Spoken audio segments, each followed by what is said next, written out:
So getting into the top two candidates, here we go. Zohran Mamdani's political resume is much shorter than his opponent's, but his campaign for mayor, that has certainly taken off. The state assembly member who was first elected in 2020 has a message that seems to be resonating with many more progressive New York Democrats. And polling shows that he's now closing in on the longtime frontrunner, Andrew Cuomo.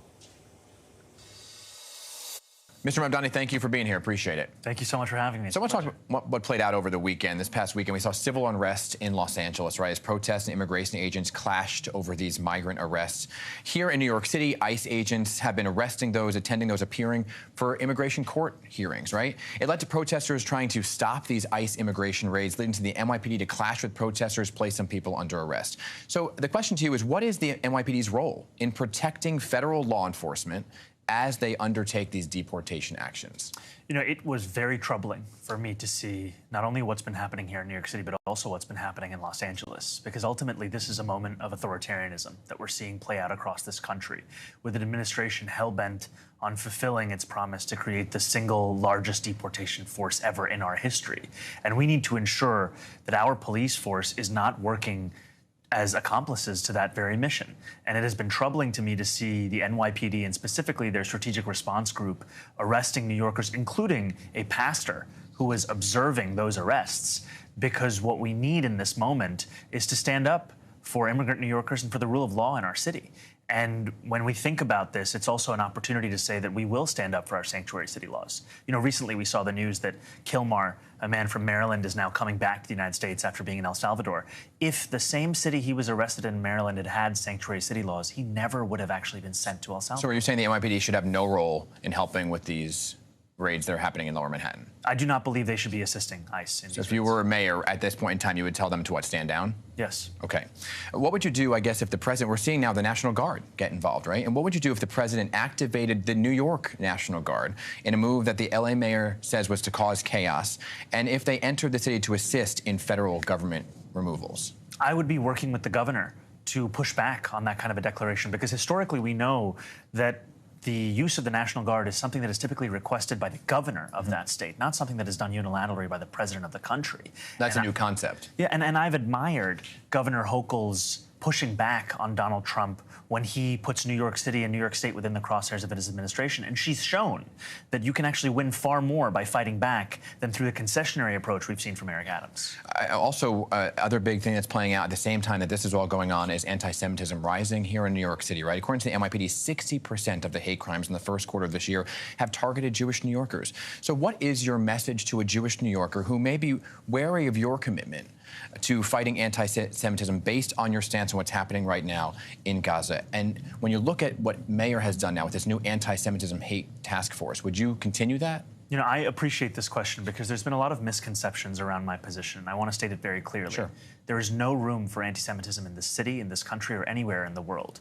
And Jewish New Yorkers deserve safety, and they deserve a mayor who will actually keep them safe. And that's exactly who I'll be. We've seen this very troubling rise in anti-Semitism, and we know that it is incumbent upon us to not simply talk about it, but to tackle it. And that's why at the heart of my plan to create a Department of Community Safety is a commitment to increase funding for anti-hate crime programming by 800%, to actually deliver a safer city for Jewish New Yorkers, and to ensure that this fear that I know many are feeling, a fear that has been shared with me by a friend of mine in the aftermath of October 7th, who told me that after that horrific war crime, he went to his synagogue.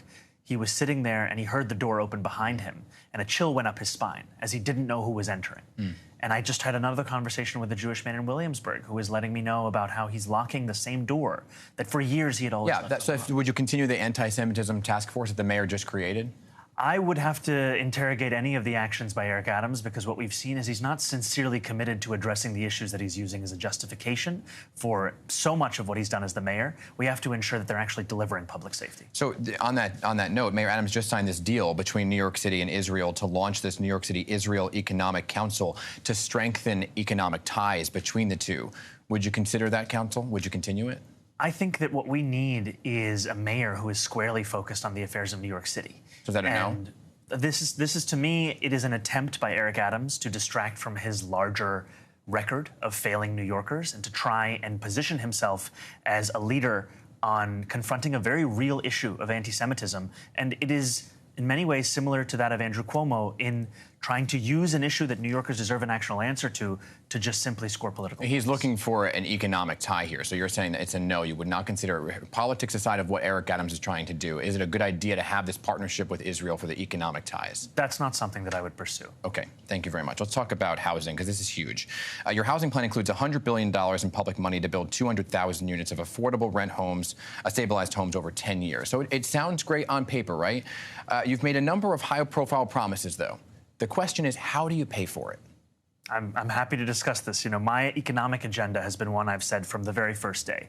It's an agenda to freeze the rent for rent-stabilized tenants, to make the slowest buses in the country fast and free, and to deliver universal childcare, right, and to build 200,000 new permanently affordable rent-stabilized homes. So I'm going to go through each one of them. Freezing the rent for rent-stabilized tenants is something that the previous administration did 3 times. It's something the city has the power to do through the Rent Guidelines Board, a board composed of 9 members, all of whom are appointed by the mayor. This mayor has raised the rent 9%, is looking to raise it up to an additional 8%. I would freeze it for those more than 2 million New Yorkers. For how long? I would freeze it for 4 years. That's the commitment that I've made. And making the slowest buses in the country fast and free, it costs about $700 million a year. This is something that I would fund in part through the city and in large part through partnership with the state. And I'm confident of our ability to do so, having been a state assembly member who won the first of its kind Fare Free Bus pilot, where I saw interest in this kind of an idea actually span across the ideological divides of our Democratic Party.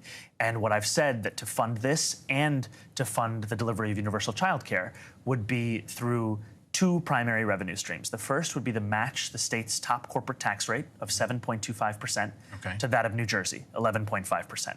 That raises $5 billion just by matching that of our neighbor. Okay. The second is by taxing the 1%. That 1% of New Yorkers, income earners, make $1 million or more a year. I would increase their taxes by 2%. That's $20,000. So when you say tax the wealthy, it's those making $1 million or more? Yes, okay. Yes. That's about 34,000 households in New York City. Ultimately, both of these taxes would leave those corporations and those wealthiest New Yorkers paying less in taxes than they did before the first Trump administration. You bring up an interesting idea, because all these things you're saying need state approval, right?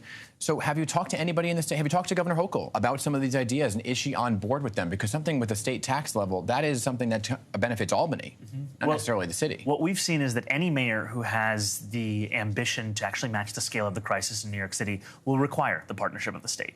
And in my first year in Albany, I went to serve the people of Astoria and Long Island City, and one of the things that I helped to lead was a fight to fully fund the very public schools that then Governor Cuomo had starved for many years. And we said we would do so, overcoming his objections by taxing billionaires and corporations, his donors.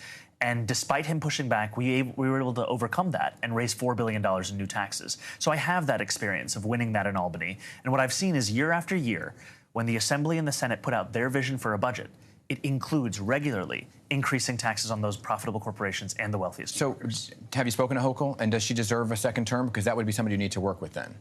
I think that Governor Hochul has shown an very admirable position when it comes to confronting Donald Trump and his attacks on this city. I think ultimately it's the people of New York who have to make that kind of a decision, but she is somebody that I would look forward to working with. And so what if you don't get the approval of Albany?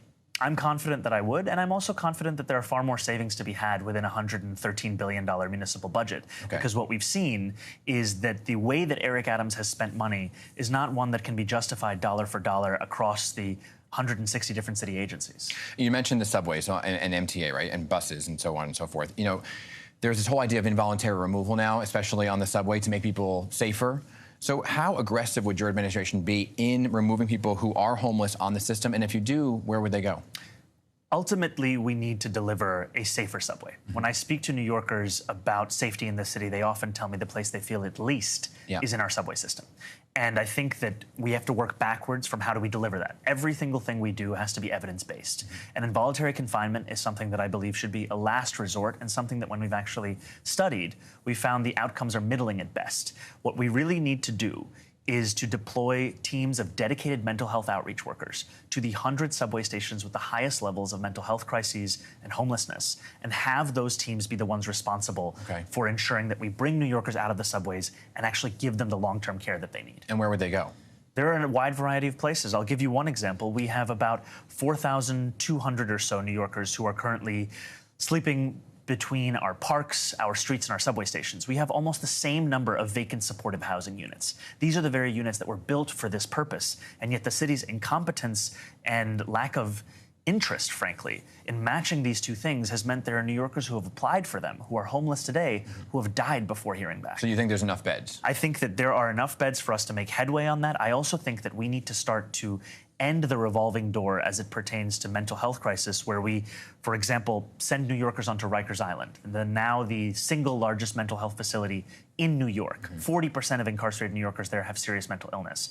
It's not only a political failure, a moral failure, it's also a fiscal failure. Cost the city more than $500,000 to incarcerate someone on Rikers. One example of what we could be doing, how we could be serving those same New Yorkers with serious mental illness, is the clubhouse model. There are 16 of these in New York City, best known by one of them called Fountain House. Okay. They serve those same New Yorkers. They have shown to decrease hospitalization rates by about 45%, increase employment rates by more than 50%, and they just cost $4,000 for a year's worth of service. That's 2 days on Rikers Island. Many people say it's crucial that the mayor of New York City have a working relationship with the federal government, since a lot of funding comes from the federal government, right? You mentioned President Trump a few times throughout this interview. Would you meet with Mr. Trump in your first 100 days?